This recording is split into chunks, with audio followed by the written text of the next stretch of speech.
વાત કરીએ બનાસકાંઠાની તો દિયોદરમાં સતત 11મા દિવસે પણ વિરોધ યથાવત। નવા ઓગળ જિલ્લાની માંગ સાથે ધરણા યથાવત। ઓગળ જિલ્લા સંકલન સમિતિનું વાહન રેલી એલાન। 16 જાન્યુઆરીએ દિયોદરથી ઓગળ સુધી જશે રેલી। ઓગળ જિલ્લા સંકલન સમિતિના છેલ્લા 6 દિવસથી ધરણા છે। પ્રતિદિન જિલ્લા વિભાજનનો મુદ્દો વધારે ને વધારે ઉગ્ર બની રહ્યો છે। ઓગળ જિલ્લાની માંગને લઈને ઓગળ જિલ્લા સંકલન સમિતિ દ્વારા તારીખ 16/1/2025 ને ગુરુવારના રોજ એક ભવ્ય વાહન રેલીનું આયોજન કરેલ છે। આ વાહન રેલી અમારા ધરણાના સ્થળ ઉપર દિયોદર રેસ્ટ હાઉસ પાસેથી નીકળી અને ઓગળજી મહારાજના મંદિર ઓગળથળી સુધી જશે। આજ દિવસે એ જ સમયે ઓગળજી મંદિરમાં ઓગળજી મંદિરમાં એક ભવ્ય હવનનું આયોજન પણ કરવામાં આવેલ છે।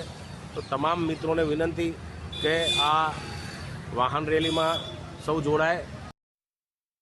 દિયોદરના પૂર્વ કોંગ્રેસના ધારાસભ્ય શિવા ભુરિયાએ નિવેદન આપ્યું। નવા ત્રીજા જિલ્લા તરીકે ઓગળ જિલ્લાની માંગ। વાવ થરાદ જિલ્લાને પણ શિવા ભુરિયાનું સમર્થન છે। જિલ્લા વિભાજન મુદ્દે ભાજપ પર કર્યા પ્રહાર। દિયોદર ભાજપનું રાજકારણ મોડું પડતા અન્યાય થઈ રહ્યો છે।